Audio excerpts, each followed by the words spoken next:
अस्सलामुअलैकुम नाजरीन, एक नए वीलॉग के साथ आपकी खिदमत में हाजिर हैं। नाजरीन, हम मौजूद हैं इस वक्त सुप्रीम कोर्ट ऑफ पाकिस्तान में, जहां पर अब से कुछ देर कबल ही एक हंगामा खेज समात बिल आखिर इख्तिताम को पहुंची है।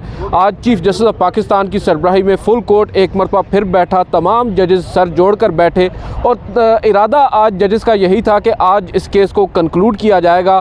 तहम सिर्फ 3 वकला को ही सुना जा सका और 3 वकला ने आज अपने आर्ग्यूमेंट्स को कंक्लूड किया है, जो पिटिशनर साइड से थे, जिन्होंने इस कानून को, supreme court practice and procedure act को चैलेंज कर रखा है।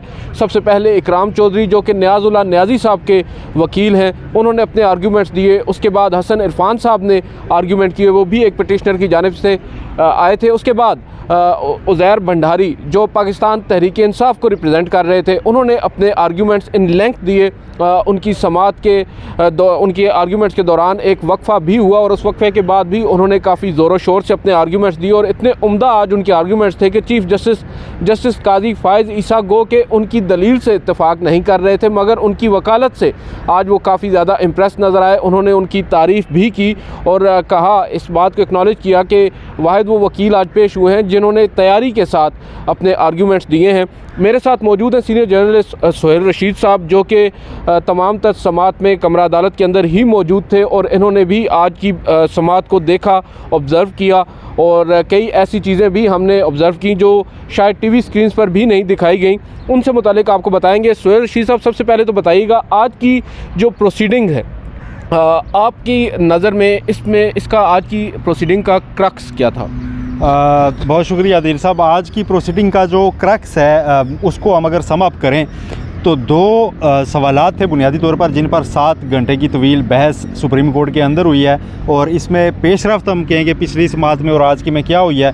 तो 5 दरख्वास्त गुजार जो हैं वो अब निमट चुके हैं। 3 के वकला ने दलाइल दिए हैं, 2 ने, एक ने अडॉप्ट किया और एक ने तहरीरी जमा करवा दिए हैं। यानी अब 3 दरख्वास्त गुजार बाकी रहते हैं। उसके बाद अटार्नी जनरल और विफाक की जानिब से और फ्रीकेन की जानिब से, जो इसमें रिस्पोंडेंट्स हैं, उनकी जानिब से आर्गूमेंट्स आएंगे। सवालात की जो 2 बात की है, उसमें पहला बुनियादी सवाल यही है कि क्या पार्लियामेंट ये कानून बनाने का इख्तियार रखती थी या नहीं, और दूसरा सवाल यह है कि अगर ये कानून बन गया है तो इसमें गैर आईनी क्या है।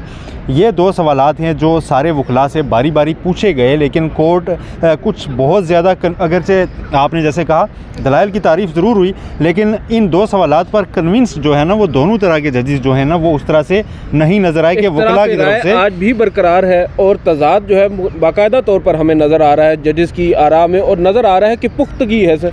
अब उसमें तब्दीली भी नहीं हो सकती, हमें होती नज़र भी नहीं आ रही। देखें, उसमें तो ज़्यादा पुख्तगी आती जा रही है। जो दोनों तरफ की अगर बात करें, जो 2 आरा पाई जा रही हैं इस बेंच के अंदर, ज़ाहिर फुल कोर्ट है तो उसमें मुख्तलिफ माइंड्स हैं, उनका अपना अपना एक नुक्ता नज़र है, लेकिन उससे एक वाज़े होता जा रहा है कि क्या एक तादाद हमारे सामने आ रही है। अगरचे 2-3 जो है वो मेंबरान बिल्कुल खामोश हैं, उनका जो है वो फ़ैसला बड़ा मैटर करेगा, हतमी फ़ैसला ड्रा करने में कि किस नतीजे पर पहुँचते हैं। लेकिन बात जो बुनियादी है वो ये है कि इस केस में तय ये पाना है कि क्या सुप्रीम कोर्ट के मामलात को पार्लियामेंट रेगुलेट कर सकती है या नहीं।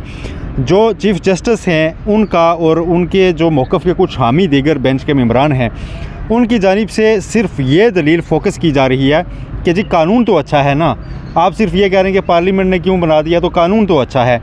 दूसरी साइड ये कह रही है, जस्टिस इजाज़ुल हसन, जस्टिस मुनीब ये कह रहे हैं बार बार कि जनाब तरीक़ाकार दुरुस्त नहीं है। अगर आप इस चीज़ को अलो कर देंगे तो कल मामलात कुछ और तरफ चल पड़ेंगे, जिससे ज़्यादा मुश्किलात सामने आ जाएंगी और इतनी निटी ग्रिटीज़ कि वो हमें लिख के बताएं कि आपने 14 दिन में तय करना है। और उसके बाद जब आइन ने कह दिया है कि पार्लियामेंट, एग्जेक्टिव और जुडिशरी जो अलग अलग 2 ऑर्गन हैं, तो इनको अब जुडिशरी के ऊपर उनको इख्तियारात कैसे दे रहे हैं। ये वो तमाम तर बहस थी जो चलती रही। लेकिन आज सबसे पहले जो है वो दरख्वास्त गुजार के वकील थे ख्वाजा इकराम चौधरी, उन्होंने अपने दलाइल मुकम्मल किए। उसके बाद हसन इरफान खान ने अपने दलाइल मुकम्मल किए। लेकिन आज का पूरा दिन जो शो स्टॉपर परफॉर्मेंस थी वो PTI के वकील उज़ैर भंडारी की थी। वो बड़ी इंप्रेसिव, उनके बहुत इंप्रेसिव आर्गूमेंट्स थे। उन्होंने मुकम्मल एक रिकॉर्ड जो है वो अदालत के सामने मुकदमात का भी रखा कि माजी में क्या होता रहा है। उन्होंने इंडियन जुरिस्डिक्शन से भी एग्जांपल दी कि इस तरह की कानून साजी को भारतीय सुप्रीम कोर्ट ने भी स्ट्राइक डाउन किया है। अतर मनीला साहब के लिए भी एक सरप्राइज़ था जब उन्होंने ये सवाल पूछा तो उनके जहन में ये था कि ऐसा कोई प्रेसिडेंट है नहीं कि सुप्रीम कोर्ट ने या अदालत ने कभी कानून साजी को कलअदम करार दिया हो, स्ट्राइक डाउन किया हो। तो उन्होंने फ़ौरन उसी वक्त बताया कि सुप्रीम कोर्ट इंडिया की जो है उसकी एक जजमेंट मौजूद है, जिसके ऊपर जो सुप्रीम कोर्ट के दीगर जजेस हैं वो भी काफ़ी ज़्यादा हैरान हुए। और तैयारी जो थी उनकी no doubt sir top notch थी आज। और न सिर्फ इस एक सवाल के ऊपर दीगर भी जितने सवालात आज उठाए गए, रेस किए गए, उन्होंने आलमोस्ट तमाम ही सवालात के जवाबात देने की कोशिश की है। और यहाँ पर मुझे ज़रा उसके बारे में बताइएगा जो आज जस्टिस काजी फायज़ ईसा ने एक इस्लामिक टच दिया है दौरान समात। वो आखिर पे इस्लामिक टच भी आया था, लेकिन उससे पहले आपने जस्टिस अतर मनीला की बात की तो उनके लिए एक ये सरप्राइजिंग था। दूसरा उनके लिए सुबह जस्टिस मुनीब ने ही जब AK ब्रोही की किताब जो है वो इकराम चौधरी साहब ने उसका हवाला दिया तो जस्टिस अतर मनीला ने कहा कि ये जब पहला मार्शल लॉ लगा था तो ये उसको जब तौसीक की गई तो उसको रिलेट तो नहीं किया जा रहा। तो जस्टिस मुनीब फौरी बोले कि वो गालबन अक्टूबर में लगता है और बुक उससे पहले मई में आ चुकी हुई थी। तो एक तो वो था, लेकिन जो दूसरी बात आपने अभी की कि जस्टिस अतर मनीला को जब बताया गया कि भारतीय सुप्रीम कोर्ट ने उसको, तो उस पर उन्होंने इसको एक तफरीक लाइन ड्रा ज़रूर की थी कि ये तो हमारे यहाँ एक अच्छी कानून साजी हुई है। बहरहाल जिसे PTI के वकील ने इत्तफाक नहीं किया। इस्लामिक टच की जहाँ तक बात है तो जब केस आज ख़त्म हो रहा था तो चीफ़ जस्टिस ने पहले तो आइन खुलाया कि जी आइन का दिबाचा पढ़ें। दिबाचे में ये लिखा हुआ था बिस्मिल्लाह से लेकर उन्होंने पढ़वाया PTI के वकील से, और उसमें ये लिखा हुआ था कि हाकमियत जो है वो सिर्फ़ अल्लाह ताला की होगी। उसके बाद उन्होंने कहा कि क्या इस केस में हम कुरान से भी मशवरा ले सकते हैं, रहनुमाई ले सकते हैं। उन्होंने कहा कुरान भी मशवरे की बात करता है। फिर उन्होंने कहा कि नबी सल्लल्लाहु अलैहि वसल्लम भी मशावरत कहते थे। तो PTI के वकील ने कहा कि मैं उस तरफ तो नहीं जा रहा, लेकिन मशावरत से मैं आपको रोक भी नहीं रहा। मैं तो कहता हूँ कि आप मशावरत करें, आप काज लिस्ट से लेके हर चीज़ की खुद बैठ के मशावरत करें और रूल्स बनाएं। मैं सिर्फ ये कह रहा हूँ कि पार्लियामेंट ये नहीं कर सकती थी। और इस दौरान आज जो अहम रिमार्क्स थे, जो सबसे कम रिमार्क्स जिस मेंबर की तरफ से बेंच के दिए गए जस्टिस मसरत हलाली थी, लेकिन उनके रिमार्क्स जो है ना वो बहुत उनकी गूंज बहुत ज़्यादा सुनाई दी। उन्होंने ये कहा, उन्होंने रिमार्क्स देने से पहले कुछ बातें भी की जी। उन्होंने कहा वो बार बार बुला रही थी can I have a question, can I ask a question. तो जजेस उनकी बात सुन नहीं रहे थे, वकील मौसूफ भी दीगर जजेस के साथ मसरूफ़ थे। तो उन्होंने कहा कि मैंने सबको डिस्टर्ब कर देना है। तो फिर तमाम लोग उनकी तरफ मुतवज्जह हुए और फिर उन्होंने सवाल किया। सवाल जी, उन्होंने कहा कि उन्होंने सवाल क्या किया, उन्होंने तो उसका सवाल जो लीडिंग टू उनके रिमार्क्स की तरफ था। उन्होंने कहा कि मेरी हद तक तो मैं इस बात पे एक तरह से उन्होंने कहा कि कन्विंस हूँ कि ये जो कानून साजी की गई है इसमें आइन में गैर आइनी तरीके से तरमीम कर दी गई है, क्योंकि जो इख्तियार सुप्रीम कोर्ट को रूल्स बनाने का आइन देता है उसको एक सादा कानून साजी से बदला नहीं जा सकता। आपने एक सादा कानून से आइन में दिया गया असूल ख़त्म किया है, लिहाजा ये आइन में गैर आइनी तरमीम है। जस्टिस मसरत हलाली ने दूसरी बात समात के आखिर पे की, इस्लामिक टच वाली से बात पे आते हैं। जब चीफ जस्टिस ने पूरा मशावरत पे एक दर्स दिया कि जी ये मशावरत होनी चाहिए, इस्लाम भी कहता है, तो इसको इस्लामी टच की और इस्लामी बैकिंग भी हासिल है। तो उसके बाद उन्होंने कहा कि समात जुम्मे तक मुलतवी कर लेते हैं। तो जस्टिस मसरत हलाली ने हुक्म दिया कि नहीं, नो जुम्मा नो फ्राइडे, मशावरत करें ना अब हमसे। उन्होंने कहा कि अब हमसे मशावरत, सोमवार की बात हो रही थी, मैं उनके बिल्कुल करीब खड़ा था। वो हुआ ये कि एक वकील साहब की तरफ से ये तजवीज़ आई कि हम मंडे तक इसको मौखर कर सकते हैं। तो उस पर जस्टिस मसरत हलाली ने अपने साथ बैठे जस्टिस हसन रिजवी और जस्टिस आयशा मलिक को मुखातिब करते हुए इज़राए तफन्नुन कहा कि मंडे नहीं, इनको कहें ना मंडे को नहीं। और फिर साथ ही उन्होंने कहा कि देखिए मुशावरत करनी है तो फिर यहाँ पर मुशावरत करें, हमसे ही मुशावरत करें कि कब आपने समात के लिए मुकदमे को मुकर्रर करना है। ये खैर ऑन द लाइटर नोट, आज लाइटर नोट काफ़ी बातें हुई और चीफ जस्टिस ने खुद भी कहा है कि इस समात को चूँकि इतनी लेंथी होती है तो इसमें थोड़ा सा इसको इनलाइटन कर लेने में कोई मसला नहीं है। उन्होंने PTI के वकील से कहा कि हम आपकी इतनी बार तारीफ़ कर चुके हैं तो एक आधी बार हमारी भी कर लें, हम आपको सब्र से सुन रहे हैं, तअम्मुल से सुन रहे हैं।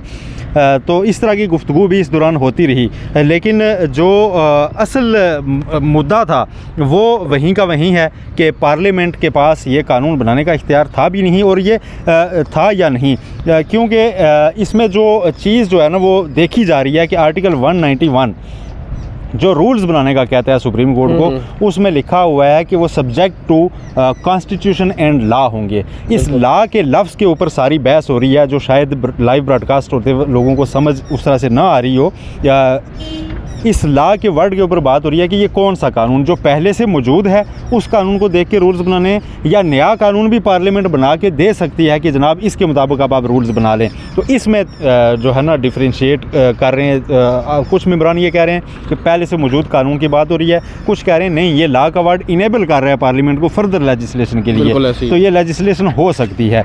ये सारा मामला है जो डिस्कस हो रहा है। बहुत छोटे छोटे टेक्निकल पॉइंट्स हैं जिनके ऊपर ये सारी बहस हो रही है। 7 घंटे आज लगे हैं, एक दिन पहले लग चुका है और एक दिन और लगने के बाद ये केस कंक्लूड होना है, जिसके बाद जजमेंट रिजर्व होने का इम्कान है। वो चीज़ क्योंकि नाज़रीन हम एक और नेक्स्ट वीडियो अब मैं यहाँ से फ्री होकर करूँगा, क्योंकि वक्त होगा तो मैं आपको तमाम तर तफसीलात से आगाह करूँगा आज की जो समाअत हुई है उसमें क्या क्या ऑब्जर्वेशन किन किन जज साहब ने दी है। अभी की इस वीडियो में थोड़ा सा आपको बता दें कि मार्शल लॉ से मुतल्लिक भी कुछ अहम ऑब्जर्वेशन आज जस्टिस काजी फायज़ ईसा ने दी हैं, और जो कानून को इन अबेंस रखने का मामला है उस पर भी उन्होंने काफ़ी सख्त आप कह सकते हैं कि अपने ऑब्जर्वेशंस दिए, और वकील साहब को भी कहा कि हम इसको इतने हल्के फुल्के अंदाज में नहीं कह सकते कि जो आइन है उसको अबेंस में रख दिया गया था। और साथ उन्होंने कमरा अदालत में टंगी कुछ जजेस की तस्वीरों पर भी तनकीद की। तमाम साबिक चीफ जस्टिस साहिबान की जो तस्वीरें थी उनके ऊपर उन्होंने अपनी तनकीद नहीं की, उन्होंने इशारा किया है। उन्होंने कहा कि जब बात हुई थी कि जी हल्फ जो है ना, हल्फ की बात चली थी, तो उन्होंने कहा जी कि चीफ जस्टिस ने कहा कि अब सबको हल्फ याद आ जाता है, जब मार्शल लॉ लगते हैं तब किसी को हल्फ नहीं याद रहता, भूल जाते हैं हल्फ, और बड़े बड़े यहाँ पे सरेंडर कर जाते हैं उसके सामने। उन्होंने कहा ये यहाँ पे बहुत सी तस्वीरें लगी हैं, ये फिर लोग हल्फ भूल गए थे। तो उन्होंने कहा कि खुल के कहें ना आप कि वो गलतियाँ हुई थी, गलतियाँ तो एतराफ़ करेंगे, उसके बाद आप आगे बढ़ सकते हैं। इस्लाह जो है वो एतराफ़ से जुड़ी हुई है, ये उन्होंने कहा। लेकिन सुप्रीम कोर्ट में हम बता दें अब आपके व्यूअर्स के लिए कि तमाम साबिक चीफ जस्टिस साहिबान की तस्वीरें लगी हैं। साबिक चीफ जस्टिस उमरता बंदयाल की भी आखिरी तस्वीर लग चुकी है। उन तस्वीरों की तरफ ये इशारा था कि इन लोगों ने सरेंडर किए हैं, इन लोगों ने मार्शल लॉ की तौसीक की है। तो उन्होंने चीफ जस्टिस ने यह भी कहा कि तौसीक हो जाती रही और उसके ख़िलाफ़ कोई रेमेडी मौजूद नहीं थी। अब पार्लियामेंट ने एक अपील का वो दिया है हक, तो उसको हम अगर एक्सेप्ट कर लेते हैं तो इसमें बुरा किया है। क्या आप ये चाहते हैं, उन्होंने पूछा था वकील दरख्वास्त गुजार से, कि आप ये चाहते हैं कि अगले मार्शल लॉ का रास्ता भी खुला रहे? बिल्कुल। तो इस तरह की बातें जो है मार्शल लॉ से मुताल्लिक़ जस्टिस अतर मिनल्ला साहब ने जो उज़ैर भंडारी साहब हैं पाकिस्तान तहरीक इंसाफ के वकील, उनसे ये कहा था कि आप एक सियासी जमात को रिप्रेजेंट करते हैं, तो क्या आप एक चीफ जस्टिस की मुतलकुल अनानियत को सपोर्ट कर रहे हैं इस कानून की मुखालफत करते हुए, क्योंकि ये कानून तो इख्तियारात को तकसीम कर रहा है? उसके बारे में अगर थोड़ा सा देखें। पॉलिटिकल पार्टी के तौर पर पीटीआई के वकील से काफ़ी जो है ना क्वेश्चन आज चीफ जस्टिस ने भी किए, जस्टिस अतर मिनल्ला ने भी नहीं किए। चीफ जस्टिस ने उनसे ये पूछा कि अब आप चूँकि पॉलिटिकल पार्टी को रिप्रेजेंट कर रहे हैं, तो हम आपसे ये पूछ रहे हैं कि आपने जो इतनी खूबसूरत दलाइल यहाँ पे दिए हैं, इतनी खूबसूरत बहस यहाँ पे किया, तो ये साथ एक वाइट इमारत मौजूद है, पार्लियामेंट की तरफ उनका इशारा था, वहाँ पर आपने ये बहस क्यों नहीं की, वहाँ पे अपना रोल प्ले क्यों नहीं किया? और साथ उन्हें ये भी कहा कि अब आप ये ना कहिएगा कि हमारी मर्ज़ी। लेकिन उसके बावजूद उज़ैर भंडारी ने कहा कि वो हमारा सियासी फ़ैसला था, पार्टी वहाँ से जा सकती है। साथ उन्होंने ये भी कहा कि मैं अपने क्लाइंट के हर एक्ट का ज़िम्मेदार नहीं हूँ, लेकिन उनका सियासी फ़ैसला था, वो जा सकते थे। चीफ जस्टिस ने इस पर ये उन्हें टोका कि फिर आप यहाँ आने का भी सियासी फ़ैसला न करते जी कि हमारा सियासी फ़ैसला है, हम सुप्रीम कोर्ट भी नहीं आएंगे। जस्टिस अतर मिनल्ला ने कहा कि आप कल जो है ना दोबारा अक्सरियत से आ सकते हैं पार्लियामेंट में, एक आप पॉलिटिकल पार्टी हैं, तो आप वहाँ भी आके तो कंट्रीब्यूट कर सकते हैं, कानून को वो देख सकते हैं। तो क्या आप पार्लियामेंट के ऊपर ट्रस्ट नहीं कर रहे और आप चाहते हैं कि पार्लियामेंट का बनाया कानून किसी भी अदालत से कालदम हो जाए और ऐसी नज़ीर कायम हो जाए? इस पर उज़ैर भंडारी जो पीटीआई के वकील थे, उन्होंने ये कहा कि अगर कल पीटीआई दोबारा पावर में आ गई और मुझसे मशावरत की, तो मैं उन्हें कहूँगा कि आप आइनी तरीके से प्रैक्टिस एंड प्रोसीजर से ज़्यादा अच्छा कानून बनाएं, लेकिन उसको आइनी कवर हासिल हो। इस केस को मौजूदा कानून को आइनी कवर हासिल नहीं है। एक और आखिरी में मैं वो बता दूं, गुज़िश्ता समाअत पर जो 18 तारीख को हुई थी, उस समाअत पर जस्टिस सरदार तारिक मसूद की जानिब से एक क्वेरी रखी गई थी कि आया अगर ये कानून बरकरार रहता है और इस कानून के नाफिजुल अमल होने के बाद से अब तक, जब से वो हुक्म इम्तना दिया गया अदालत की जानिब से, जो फ़ैसले किए गए हैं, क्या उनका क्या मुस्तकबिल होगा? उस पर भी उज़ैर भंडारी साहब ने अपना एक जवाब दिया। उन्होंने कहा है कि उन तमाम तर अदालती फ़ैसलों को कानून का जो है वो कवर हासिल होगा, और मैं ये समझता हूँ कि अदालत उन फ़ैसलों को या उन जो भी मामलात हो चुके हैं उस कानून के बनने के बाद उनको ना छेड़े। ये उनकी ओपिनियन थी और नज़र भी ऐसा ही आ रहा है, क्योंकि माजी की भी उन्होंने मिसालें दी हैं। 1908 की गालिबन उन्होंने मिसाल दी है और 1999 की, कि उस वक्त भी ऐसा ही होता रहा कि जो पहले से एक अगर कानून है या कोई भी अदालती फ़ैसला है उसको कलअदम करार दे दिया जाता है तो उसका इतलाक़ जो है वो माजी से नहीं होगा उसका, क्योंकि फिर बाद में नुकसान होता है और उनको कवर दिया जाता है। ये एक उनकी जानिब से जवाब आया। ये बात अटॉर्नी जनरल भी कर चुके हैं पिछली समात पर कि कवर हासिल होगा, जो बिल्कुल पहले फ़ैसले हो चुके हैं उनको कवर हासिल होगा, यानी कि वो नैब तरमीम वाला फ़ैसले समेत मुख्तलिफ फ़ैसले जो हैं वो बरकरार रहेंगे। बिल्कुल नाज़रीन, आज की इस वीडियो से इतना ही।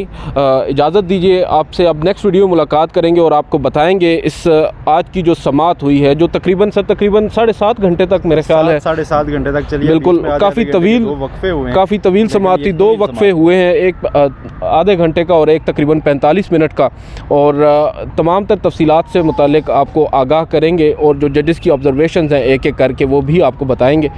टिल देन इजाज़त दीजिए, अल्लाह हाफ़िज़।